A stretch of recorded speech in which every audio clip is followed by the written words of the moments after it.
Congressman Kiko Barzaga suspended twice, impeachment complaints against Vice President Sara, and tensions about a privileged speech on China. We'll get updates on what's going on in the House of Representatives. Good morning. I'm Atty. Karen Jimeno, and this is At the Forefront.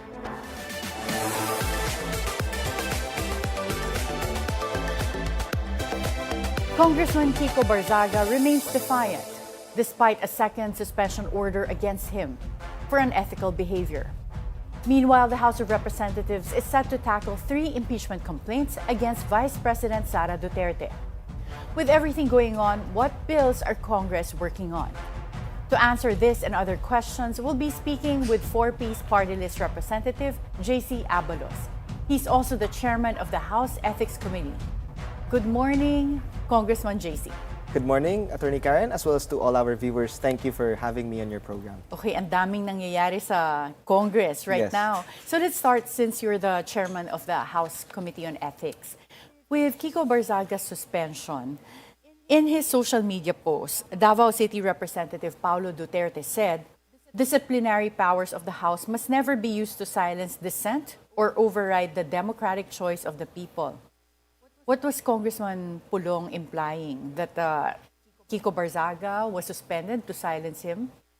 Well, kung babalikan po natin, Atty. Karen, yung recently adopted Committee on Ethics resolution, which recommended suspending the respondent for another 60 days, it emanated from 2 privileged speeches that were made by my colleagues in the House of Representatives. When Representative Barzaga was suspended in December 1, the resolution carried with it a stern warning that a repetition of a similar misconduct would result to a more severe penalty. Okay, and before we move on, the first offense where Kiko Barzaga was suspended was because of what? Certain social media posts that he made in his social media accounts. Was this his allegation that the National Unity Party members were receiving bribes from Enrique Razon to support Congressman Martin Romualdez's re-election bid as House Speaker in the 20th Congress? Those grounds were used in the second recommendation of the Ethics Committee to give a suspension of another 60 days. So this was the first, this is what caused the first suspension, this specific post? The second one. Ito na yung second? Yes, yan so yung your release. first suspension niya was because of what? Okay, so there were lewd photos with women. And of course, there were certain posts kung saan sinasabi po ng respondent na sunugin yung Congress or magdala ng airsoft sa rally. These pronouncements were in promotion of anarchy and lawlessness, and this is not in accordance with our code of conduct. Okay, so that's why there was an incident where he said he already took down his social media posts with respect to the lewd photos. Yes. So the second was because of his allegation of bribery. So ngayong sinuserve niya yung second suspension niya, why are there talks of a possible expulsion? Well, that I don't know. It's too early for us to make any pronouncement kasi kakabigay lang po ng second suspension, and it also carried with it a stern warning that a repetition of a similar misconduct would result into a more severe penalty. The difference between the second committee report compared to the first one, yung pangalawa, it was actually the order of the plenary for the Committee on Ethics to conduct an assessment whether or not nagkaroon nga po ng paglabag ulit. And it actually required the respondent to appear. Instead, the respondent didn't appear, so he was declared in default. And we had to proceed dahil sabi po ng plenary na we must come up with a recommendation on our scheduled hearing. And yan po ang naging decision ng Committee on Ethics dahil po sa allegations laban sa NUP members. Pangalawa, yung pronouncements regarding the late Congressman Romy Acop. And third, yung social media post wherein the respondent said that he will not be attending the Committee on Ethics hearing. Okay. So yun yung basis ninyo for even the second suspension. But the Duterte bloc argues that if Representative Barzaga's statements are defamatory, the proper venue would be the courts. And since cyber libel complaints have been filed against Kiko Barzaga, then that should have been left for the determination of the courts. What is your position on that? Well, nakasaad po sa Constitution that Congress has the power to discipline its own members. And of course, the decision to recommend any disciplinary sanction against any member would be the collective wisdom and decision of the plenary. The House Committee on Ethics is a recommendatory body, and we deal with matters in accordance with our rules and, of course, and in accordance with evidence. So we deal with these matters with utmost sensitivity and sometimes confidentiality, and we always leave it to the collective wisdom of not just the members of the Committee on Ethics, but the plenary as a whole. Meron po tayong safeguard ng 2/3 vote. And at the end of it, there's been instances kung saan namomodify rin po ang recommendations ng Committee on Ethics. In your knowledge, would this be the first time na merong House of Representatives member na twice magkasunod yung suspension? Yes, this actually occurred in the 19th Congress sa kay former Representative Arnulfo Teves. I think he was suspended 2 or 3 times. Okay, so it's not the first time pala. It's not the first But time. when you mentioned that there might be a more severe penalty and you issued a stern warning about that, saan pumapasok dito yung expulsion? And ano yung mangyayari if ma-expel ka? Do you lose your status as a House of Representative member? Mawawala ba yung status mo as a congressman? In the event of expulsion, yun po ang mangyayari. And of course, in the event that a committee recommendation is adopted by the plenary, the initial possession of the Committee on Ethics as regards to jurisdiction over the case, it's transferred sa plenary na as a whole. And as a matter of fact, nung first week ng pag-resume ng session, the plenary already had the capacity to issue a disciplinary sanction outright. Kasi na-turn over na from the Committee on Ethics to the plenary. Kasi na-adopt na.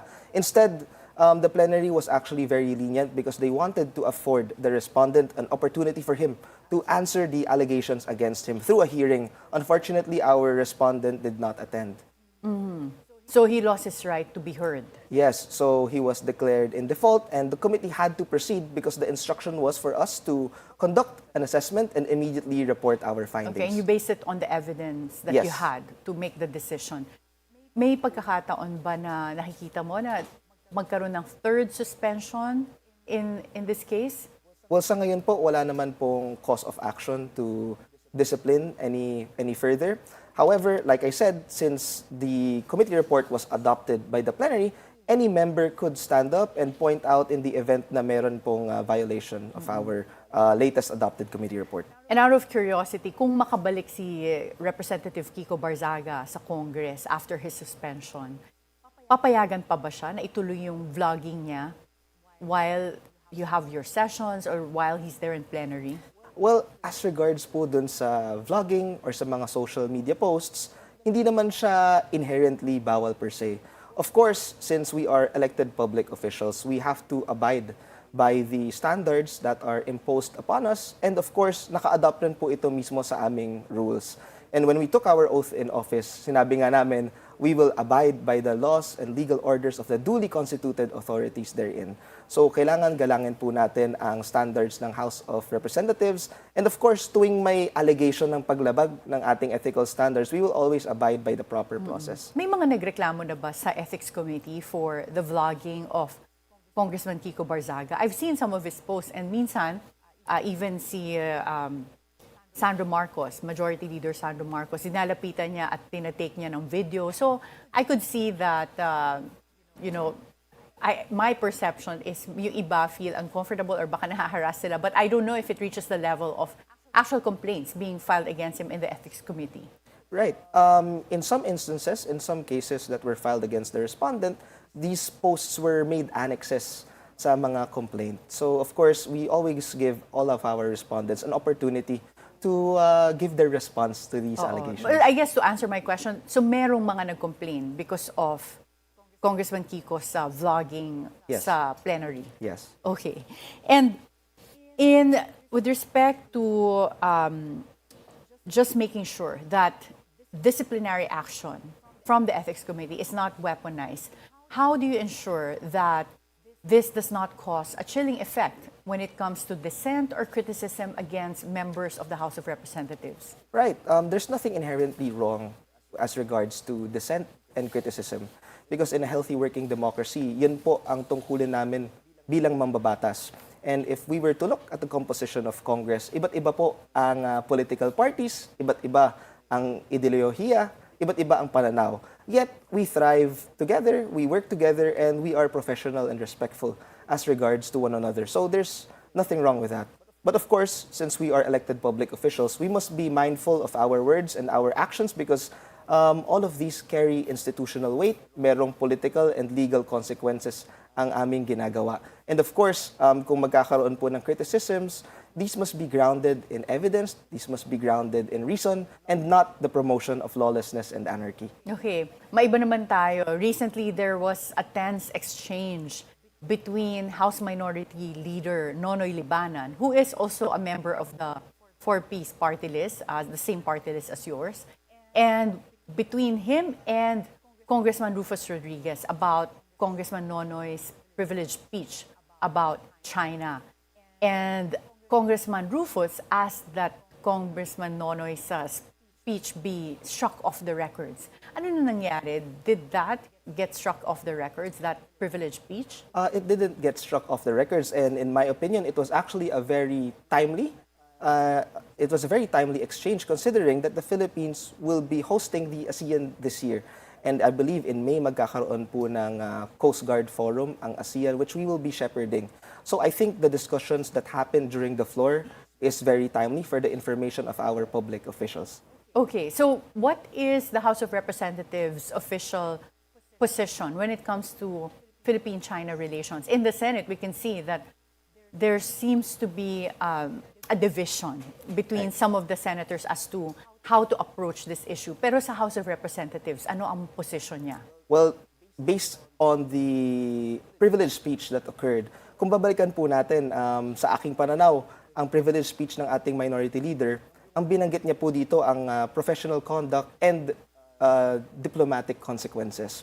On the other hand, so he was calling for a less confrontational or more diplomatic approach. Ganun yes, ba? I suppose. Whereas our interpellators naman, and they are also right in this regard, they were asserting moral clarity, transparency, and public accountability as regards to our statements in the West Philippine Sea. So tama naman po pareho. Kaya naniniwala po ako na napaka-timely at napakaganda ng naganap po na diskusyon considering that we will be hosting the ASEAN this year. Okay. And as someone that's from the inside, yung exchange ba na ganyan? Sa amin kasi it looks very heated and it looks like, there's a real conflict between the two members of the House of Representatives. But would you know kung in good terms si Congressman Rufus and Congressman Nonoy? I suppose that they are in good terms kasi pareho na po silang veterano and respected members of the House of Representatives at ang mga miyembro po maraming matututunan mula sa kanilang dalawa. Lalo na po ngayon. As a matter of fact, we are currently crafting our guidebook or handbook sa Committee on Ethics and we plan to attach key policy matters as regards to our national territory. So maglalagay tayo doon ng attachments tungkol sa West Philippine Sea and of course our other territorial claims that are equally important, such as yung sa Sabah. Well, there are now 3 impeachment complaints that have been filed against Vice President Sara Duterte. What is the status of those complaints right now in the House of Representatives? But before you answer that question, we'll have to take a short break. At the Forefront, we'll be right back.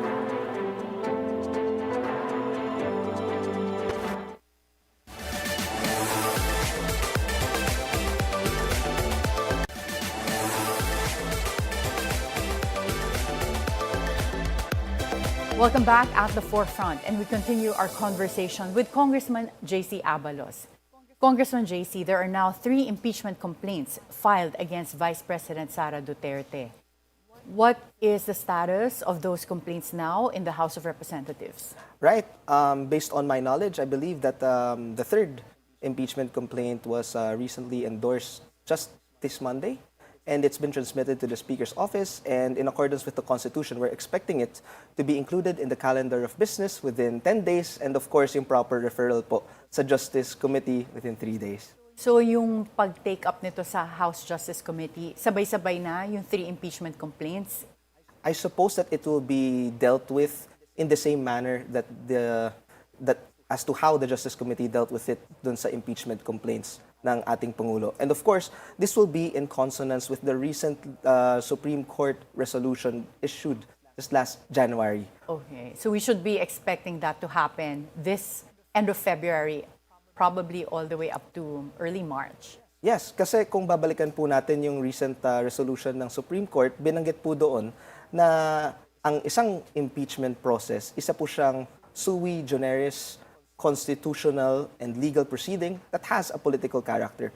That is why, for purposes of impeachment, ang understanding natin ng session day ay medyo iba po. I think they construed it in a way na a session day is considered a calendar day when Congress is in session. So this underscores the urgency of our constitutional mandate, exclusive constitutional mandate to initiate impeachment proceedings. Okay. Sige. So now let's talk about yung mga final mo na bills in Congress. And a lot of them have to do with alleviating taxes, especially for workers. So you filed several bills, and that includes House Bill 3784, which proposes to raise income tax ceiling for 13th month pay and other bonuses from 90,000 to 120,000. Another bill, 3782, proposes to make medical expenses for critical illnesses deductible from income tax. So ang critical illnesses ba dito are like what? Right. Those critical illnesses that as defined by the Department of Health. Of course, as a cancer survivor myself, masasabi ko po na napakamahal po magpagamot, lalo na po sa mga critical illness. And of course, napakahalaga po na I believe a healthy workforce would redound to a healthy economy. And nakararapat damang na bigyan po natin ng tax breaks ang ating manggagawa dahil sa kanilang kontribusyon sa ating ekonomiya. Malaking matutulong yan, lalo na kung ibawas yung mga medical expenses nga. But why not for all types of illnesses, or sobra na ba yun? Well, of course, we try to be as conservative as possible regarding this kasi we anticipate na baka magka-drawback po tayo sa ating mga financial managers. And of course, we want to pass a bill that is agreeable and has a good possibility of being enacted into law. Okay, the other bill you filed is 3783 that seeks to exclude compensation from overtime, night shift differential, and hazard pay from income tax. So with all of these bills that you filed that would lessen income tax for individuals, ano ang naging reaction ng House of Representatives or of the BIR or Department of Finance? Are you experiencing any pushback? Well, so far po, na-refer po siya sa Committee on Ways and Means, and we remain prepared po kung sakaling ma-take up na po ito sa isang hearing. And we are hopeful na sana mabigyan po siya ng consideration para maramdaman po ng ating mga manggagawa na responsive po ang ating gobyerno, and we have to address the reality na iba na po ang presyo ng bilihin ngayon kumpara sa nakaraan. Of course, oo. And what about increasing the income tax exemption bracket? Kasi sa ibang bansa, umaabot yung income tax exemption to about 1 million. Sa atin parang nasa 250,000. So, what is your take on perhaps filing a bill that would increase the income tax exemption to 1 million pesos? May mga nagpupush na ganun because if you think about it, if it's 1 million pesos, that's less than 100,000 pesos of income per month. So, sa lahat ng kailangan mong bilihin at ang mahal ng mga cost of living ngayon, that would really help a lot as well. Yes, I agree. And as of now, pinapag-aralan po ng aking opisina kung paano po natin i-adjust ang mga income tax bracket classifications natin para at least ma-maximize natin yung take-home ng ating workforce. Okay, and you're also a member of the Committee on Poverty Alleviation in the House of Representatives. Can you give us an update kung ano na nangyari sa 4-piece program? May mga before nag-suggest na tanggalin na to completely. Right.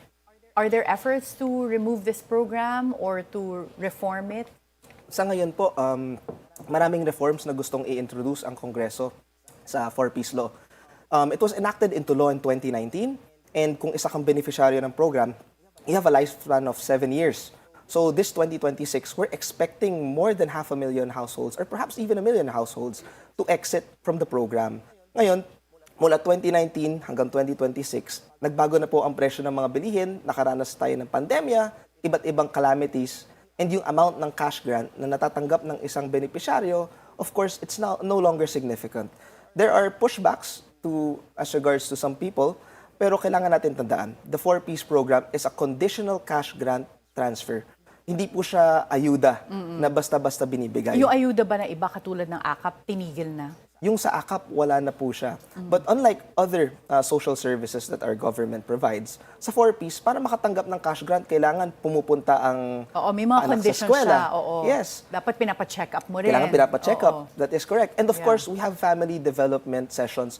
And kung titingnan po natin, let's say you have 3 children enrolled in a program, yung maximum educational grant na matatanggap mo, 1,500 pesos lang per month. If you divide that by 22 school days in a month, lalabas yung budget mo para sa bata, parang 20 pesos lang per child. Maliit So, lang pala. So baka kailangan nang i-increase. But the objective question, your party list is called 4Ps. So, and you received one of the highest votes in the last 2025 elections. And I think in the recent elections, laging mataas ang nakukuhang boto ng 4Ps party list. Would your party list be willing to change the name of the 4Ps program so that you don't have that undue advantage of having that name recall? Kasi yung COMELEC, naglabas na rin ng bagong rule na yung mga susunod, yung mga padating na party list, bawal na mag-register ng name that sounds like a government program or sounds like the name of a celebrity. So what is your take on that? well, on our end, regardless of the name of the party list or what, our advocacy remains the same. We are here to uplift the lives of our marginalized Filipinos. We are here to uplift the rights of our workers, and we will continue to do our work in Congress. So you're willing na mapalitan yung pangalan ng 4Ps program? Yes, because of the regardless government? naman kung ano yung pangalan ng program or ng aming party list, our advocacies would remain the same. Okay. Thank you so much, Congressman JC Abalos, and it was a pleasure to have you here today. Thank you, Attorney. The challenges facing Congress are as complex as they are urgent, ranging from political divisions and questions of accountability to the pressing need for reforms that touch the lives of Filipinos every day. Yet, amid disagreement, debate, and even controversy, the fundamental duty of legislation must endure. Laws that strengthen institutions, protect communities, and secure our nation's future cannot be delayed by noise or by narrow politics. Be informed, be insightful of the news. I'm Attorney Karen Jimeno. Always stay at the forefront.